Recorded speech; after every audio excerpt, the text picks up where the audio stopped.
Hey all, I'm Apurva and welcome back to Videsified. Who doesn't like to earn money, right? But the hard truth is, when you earn money, you have to pay taxes as well. Even if you are an international student in a foreign country, you still have to pay taxes. But filing tax returns can be complex, especially when you are in a new country and you don't know much about how things work there, right? That is why we are here to help you understand how to file, what to file, and how much refund you would get as an international student. So you should definitely watch this video until the very end. But before that, please subscribe to our channel so that we can make more useful videos like this, and also press that bell icon so that you can get notified whenever we upload a new video.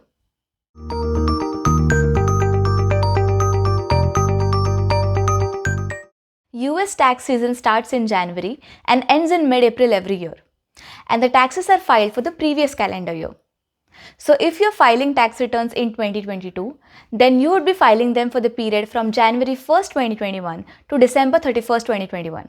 And the deadline to file is April 18th, 2022. Now, who has to file these tax returns?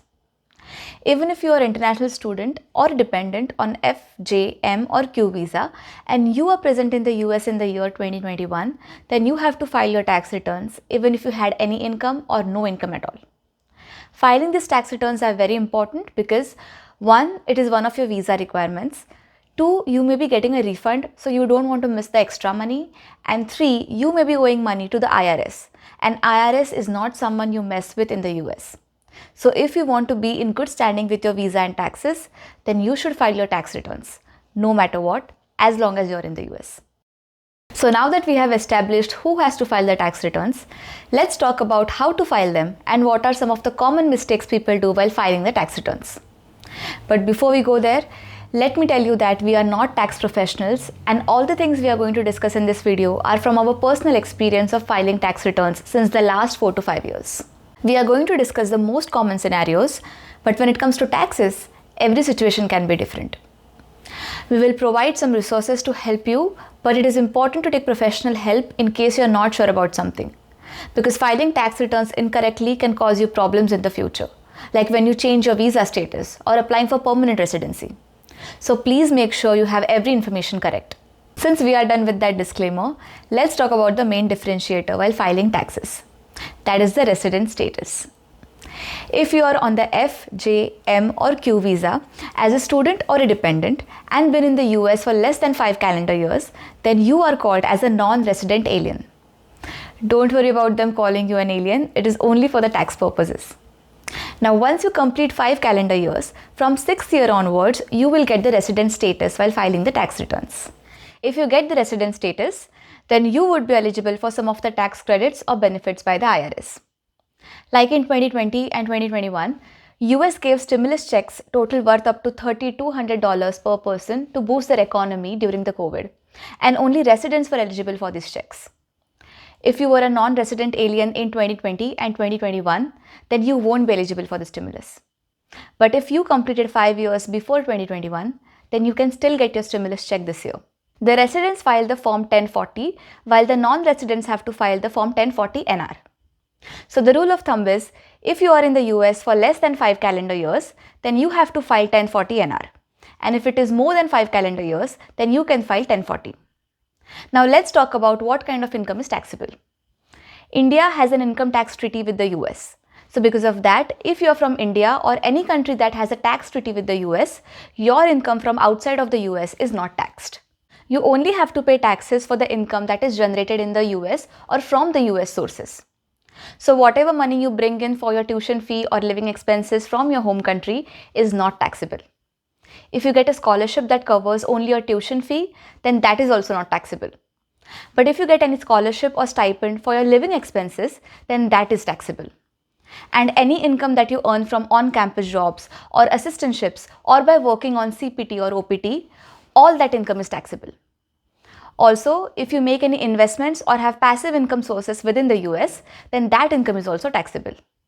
Usually, when you're working for an employer or getting a stipend, they deduct your taxes from the paycheck itself and give you the remaining amount. But there are some deductions that you can be eligible for and certain taxes that you don't have to pay for as an international student. And as a result, you would have paid more amount in taxes than you owe. You can get that money back by filing the income tax returns. Or if for some reason you did not pay the sufficient amount in taxes, then you can find out how much you owe to IRS by filing the tax returns, and you can pay the amount due. In the most places, you have to pay the income tax for the federal, state and county.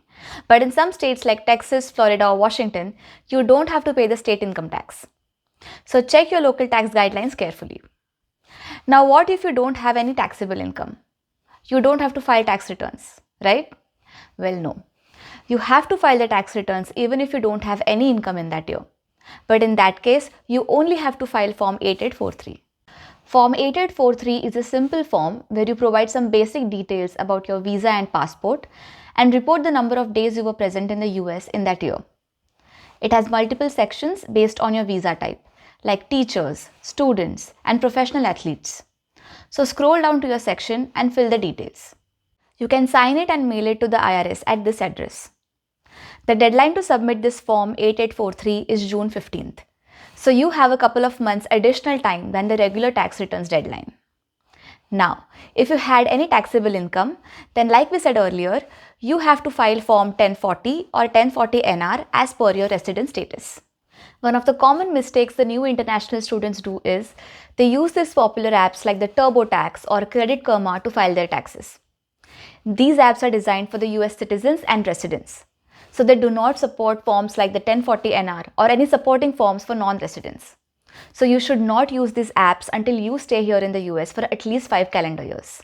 A lot of students use TurboTax because it is free, and sometimes they show more tax return amount than you would actually get.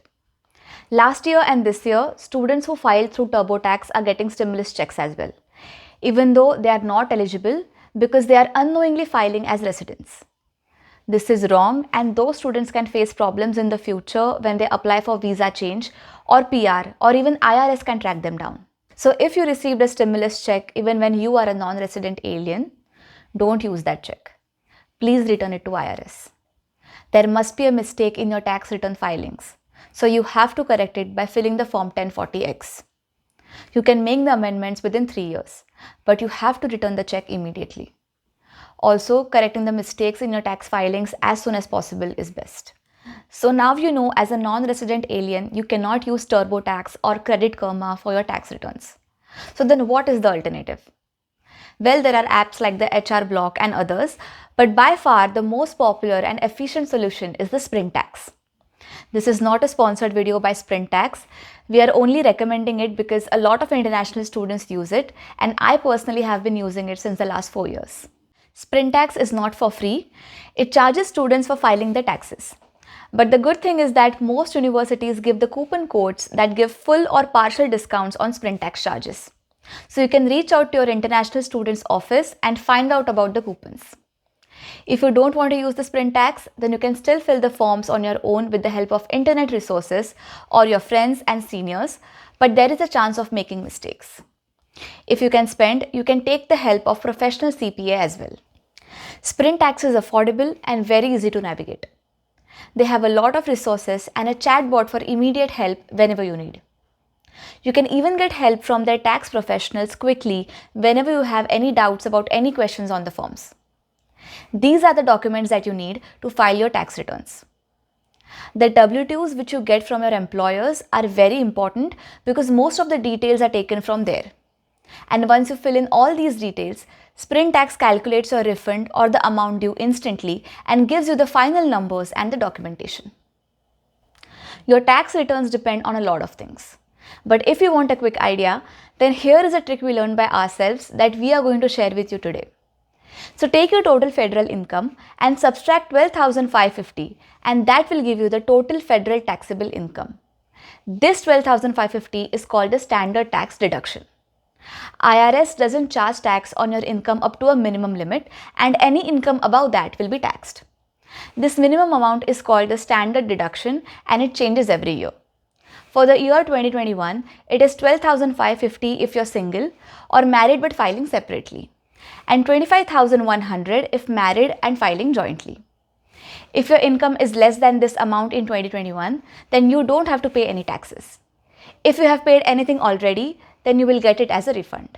Standard deduction is available for the US residents, but due to the India-US tax treaty, the non-resident aliens from India can also use the standard deductions. Most people are eligible for only standard deductions, but if you know any other deductions that you are eligible for, then you can reduce that to get your final taxable income. If your taxable income is more than the standard deduction amount, then the remaining amount is taxed according to the federal tax brackets. But you can find the exact amount using the tax tables here. If your remaining taxable income is say 12,473, so it's between 12,400 and 12,450. So your federal tax is 1,292. If you have paid more taxes than this, then you will get the difference as a refund. If not, then you will have to pay the difference to IRS in the federal taxes. The state and county taxes have a lot of forms, but the tax rates are standard. You can Google and find out what applies to you based on your location. States also give some standard deduction, and in some states you can claim your rent money up to a certain amount to reduce the tax total. So make sure you are availing all these deductions you are eligible for and complete the paperwork. Once the forms are ready, you can print them, sign and mail to the IRS. You can find the address you have to mail to by state here. You can opt for the direct deposit or a mail-in check for the refund. If you're opting for direct deposit, then you have to give the routing and account number of your bank account. Once submitted, you will get your refunds usually within the 30 to 60 days period. If not, then you can reach out to the IRS helpline. The procedure is same for people who are filing as residents too. But the only difference is instead of the 1040 NR, you have to file Form 1040. You can even use the free apps like the TurboTax or Credit Karma for this. If you're staying in the US for more than 5 calendar years and if 2021 was your 6th year, then you can claim the third stimulus check worth of $1,400 this year. So don't forget about it. Also, as an international student, you are exempt from paying Social Security or the Medicare or Medicaid taxes, even if you're working on the CPT, OPT or STEM extension. If you have already paid for those, then you can claim for the refund. If you have invested in the stocks via apps like the Robinhood or the Fidelity, then you have to fill a lot more paperwork on those transactions. So you can either call Sprint Tax and get their help or consult a professional tax service. We know all this tax return filing can be complex and overwhelming, especially if you're doing it for the first time, and that is why we have tried to explain all the basic terms and things you need to know in detail. If you still have questions, then feel free to ask them in the comment section. But remember, we are not any tax consultants, so we won't be able to help you with every question or filing your personal taxes. So please use Sprint Tax or a tax consultant. If you find this video helpful, then please like and share it with your friends and family. Subscribe to our channel. See you in the next video. Until then, keep learning. Bye-bye.